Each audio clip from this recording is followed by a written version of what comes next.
नमस्कार दोस्तों, exam style के यूट्यूब चैनल पर आप सभी का स्वागत है। भाषा शिक्षण की विधियों के बारे में दोस्तों चर्चा कर रहे थे। भाषा शिक्षण के अंदर दोस्तों आज जो अपन बात करेंगे वो करेंगे आगमन विधि की। दोस्तों आज आपके सामने नई वीडियो या शिक्षण विधि लेकर आया हूँ, वो है आगमन विधि। दोस्तों बात करते हैं आगमन विधि की। दोस्तों बात करते हैं आगमन विधि में, तो दोस्तों आगमन विधि की बात करें तो आगमन में पहले उदाहरण देखिए दोस्तों, इंपॉर्टेंट चीज कि आगमन विधि में पहले उदाहरण प्रस्तुत किए जाते हैं। सबसे पहले क्या प्रस्तुत किए जाएंगे दोस्तों? उदाहरण प्रस्तुत किए जाएंगे। प्रस्तुत करके उदाहरणों के द्वारा नियमों का निर्धारण किया जाता है। अर्थात क्या कह रहे हैं कि दोस्तों पहले आगमन विधि के अंदर पहले छात्रों को उदाहरण दे दिए जाते हैं। उदाहरण देने के बाद छात्रों को नियम स्पष्ट किए जाते हैं। तो सबसे पहले उदाहरण दिए जाएंगे, उदाहरण के बाद क्या बताए जाएंगे, उसके नियम बताए जाएंगे। तो दोस्तों वही बात कर रहा है, पहले उदाहरण प्रस्तुत करके उदाहरण के द्वारा नियमों का क्या किया जाता है, निर्धारण किया जाता है। अर्थात छात्रों के सामने, ध्यान दीजिएगा, छात्रों के सामने पहले बहुत से उदाहरणों तत्वों का प्रदर्शन किया जाता है, उसके बाद उनका नियम बनाया जाता है। सबसे पहले तो उनके उदाहरण दिए जाते हैं, उदाहरण के बाद दोस्तों उसके क्या बनाए जाएंगे, नियम बनाए जाए। बहुत सारे एक साथ उदाहरण दे दिए जाते हैं और बहुत सारे उदाहरण देकर बाद में उनके नियमों का निर्धारण किया जाता है। क्लियर? नेक्स्ट बात करते हैं कि इस विधि में पहले उदाहरण दिए जाते हैं। पहले क्या दिए जाएंगे दोस्तों? उदाहरण दिए जाएंगे, उसके बाद क्या जाए, उदाहरणों के द्वारा ही क्या बनाए जाएंगे, उसके नियम बनाए जाते हैं। तो इस विधि में सबसे पहले उदाहरण बनाए जाते हैं और उदाहरण देने के बाद दोस्तों उन उदाहरणों से संबंधित क्या बना दिए जाएंगे, नियम बना दिए जाएंगे। तो दोस्तों आगमन विधि में क्या होगा, उदाहरण से नियम की ओर। सबसे पहले उदाहरण दिए जाएंगे, उदाहरण के बाद नियम को स्पष्ट किया जाएगा। नेक्स्ट बात करते हैं कि आगमन का अर्थ। सर आगमन का क्या अर्थ होता है? तो आगमन का जो अर्थ होता है तो प्रत्यक्ष उदाहरणों के द्वारा, ध्यान दीजिएगा, आगमन का अर्थ है प्रत्यक्ष उदाहरणों के द्वारा या अनुभवों या प्रयोगों से निष्कर्ष निकालना। प्रत्यक्ष उदाहरणों, अनुभवों और प्रयोगों से निष्कर्ष निकालना ही क्या कहलाता है, आगमन कहलाता है। नेक्स्ट बात करें तो आगमन विधि में अनुभवों, प्रयोगों तथा उदाहरणों से विस्तृत अध्ययन करके नियम बनाए जाते हैं। यानी अनुभवों का, व्यक्ति के अनुभव काम आते हैं, पूर्व अनुभव के आधार पर नियम बनाए जाते हैं, उदाहरण के द्वारा नियम बनाए जाते हैं। तो उदाहरण के द्वारा नियम बनाना ही क्या कहलाता है, आगमन कहलाता है। नेक्स्ट बात करें कि इस विधि में तर्क, इंपॉर्टेंट चीज दोस्तों, कि इस विधि में तर्क पर अधिक बल दिया जाता है। सबसे ज्यादा जो बल दिया जाता है वो दोस्तों काय पर दिया जाता है, तर्क पर। तर्क किया जाता है, तर्क पर सबसे ज्यादा बल दिया जाता है। इसलिए दोस्तों ये जो आगमन विधि होती है यह तार्किक विधि होती है। कौन सी विधि मानी जाएगी, तार्किक विधि। तर्क पर अत्यधिक बल देने के कारण दोस्तों इस विधि को क्या कहा जाता है, तार्किक विधि भी कहा जाता है। याद रखना दोस्तों, आपसे एग्जामिनर डायरेक्ट ये पूछेगा निम्न में से कौन सी विधि तार्किक विधि है, तो कौन सी विधि है, आगमन विधि। आगमन विधि को ही क्या कहा जाता है दोस्तों, तार्किक विधि भी कहा जाता है। विधि में बालक विभिन्न मानसिक शक्तियों, अब तर्क करेगा तो दोस्तों बालक जो है, छात्र जो है वह तर्क करेगा, तो तर्क करने से उसकी मानसिक शक्तियों क्या हो जाएगा, विकास होगा। तो दोस्तों तर्क करने से इस विधि में बालक की मानसिक शक्तियों का क्या हो जाता है, विकास हो जाता है। क्यों होता है दोस्तों? क्योंकि बालक क्या है, उदाहरणों को लेकर आपस में क्या करते हैं, तर्क करते हैं। तर्क करने से कारण उसके मानसिक शक्तियों को क्या होता है, विकास होता है। आगे बात करते हैं इसके बारे में दोस्तों। इसके सूत्रों को आपको याद रखना पड़ेगा, सभी बच्चों को इसके सूत्र याद होना चाहिए। देखिए दोस्तों आगमन विधि जो है वह उदाहरण से नियम की ओर चलती है। इंपॉर्टेंट चीज ये है कि कैसे उदाहरण से नियम की ओर, यानी सबसे पहले उदाहरण दिए जाते हैं, उदाहरण देने के बाद उसका क्या बनाया जाता है दोस्तों, उसके नियम बनाए जाते हैं। स्थूल से सूक्ष्म की ओर, स्थूल का मतलब होता है पूर्ण से अंश की ओर। तो दोस्तों ये जो विधि है पूर्ण से लेकर अंश की ओर। अब पूर्ण का मतलब उदाहरण जो है वह पूर्ण होंगे और सूक्ष्म क्या होंगे, अंश होगा। ठीक है, तो ये कहीं चलती है, स्थूल से सूक्ष्म की ओर चलेगी, विशिष्ट से सामान्य की। इंपॉर्टेंट चीज ये है दोस्तों।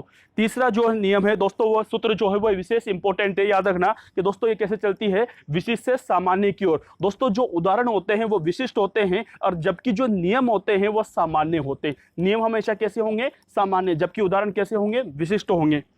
यह दोस्तों ये जो विधि है ज्ञात से अज्ञात की ओर चलती है। कैसे चलेगी दोस्तों, ज्ञात से अज्ञात की ओर, मूर्त से अमूर्त की ओर चलेगी और प्रत्यक्ष से प्रमाण की ओर। क्योंकि जो उदाहरण होते हैं वो प्रत्यक्ष होते हैं और उनका प्रमाण कैसे दिया जाता है, नियम बना करके उसका प्रमाण दिया जाता है।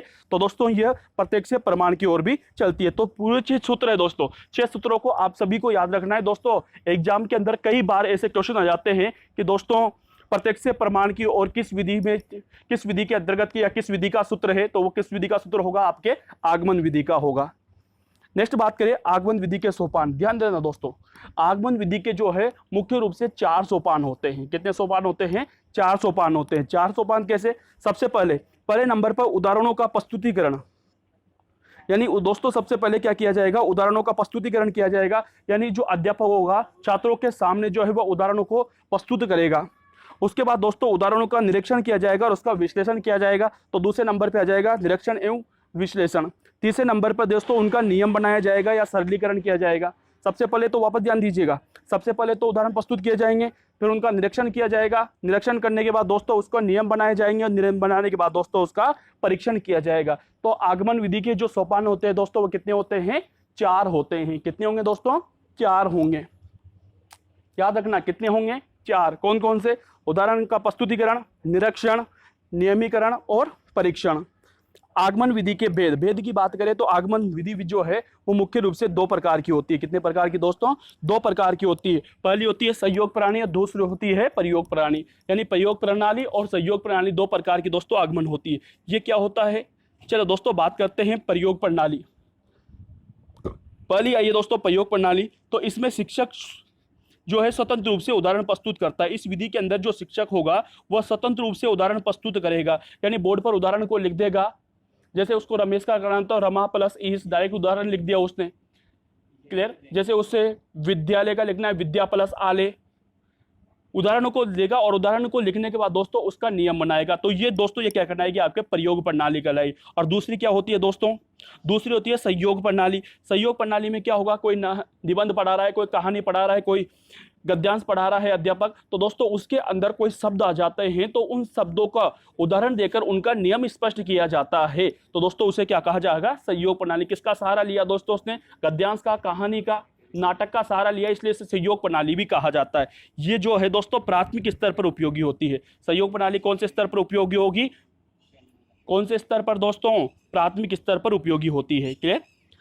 नेक्स्ट बात करते हैं दोस्तों आगमन विधि के गुणों की। गुणों में से क्वेश्चन आते हैं दोस्तों, याद रखना कि यह विधि मनोवैज्ञानिक विधि है। कौन सी विधि मानी जाती है दोस्तों, मनोवैज्ञानिक विधि। तो आपसे एग्जामिनर पूछे कि मनोवैज्ञानिक विधि कौन सी है, तो आगमन विधि मनोवैज्ञानिक विधि है।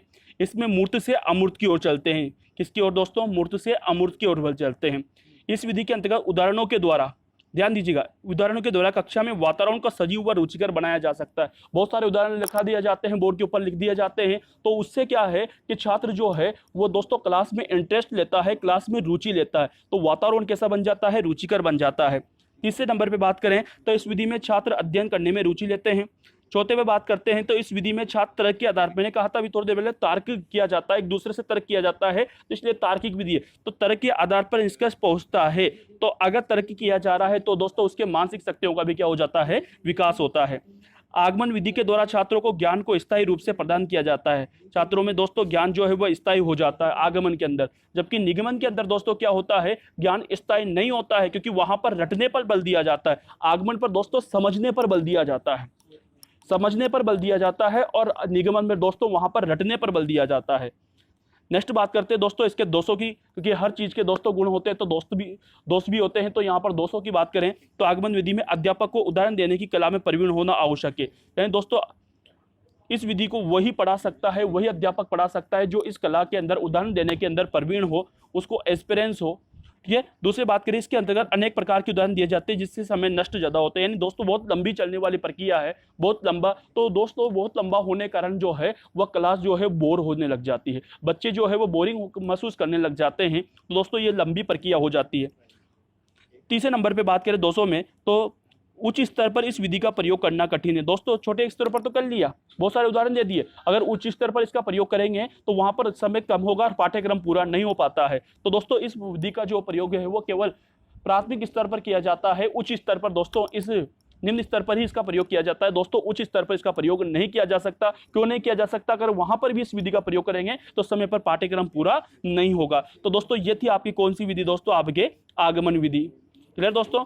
अगर दोस्तों हमारा वीडियो आपको अच्छी लगी हो तो दोस्तों आप लोग सब्सक्राइब कीजिए, अपने दोस्तों के साथ शेयर कीजिए, आगे भी दोस्तों के साथ शेयर करते रहिए। और दोस्तों आपको हमारे इन शिक्षण विधियों के जो नोट्स है वो आपको हमारे इंस्टाग्राम के चैनल के ऊपर उपलब्ध करा दिए जाएंगे, तो वहां पर जाकर आप लोग यहाँ से PDF को प्राप्त कर सकते हो। ठीक है, थैंक यू, शुक्रिया, धन्यवाद दोस्तों। फिर मिलते हैं नेक्स्ट वीडियो में।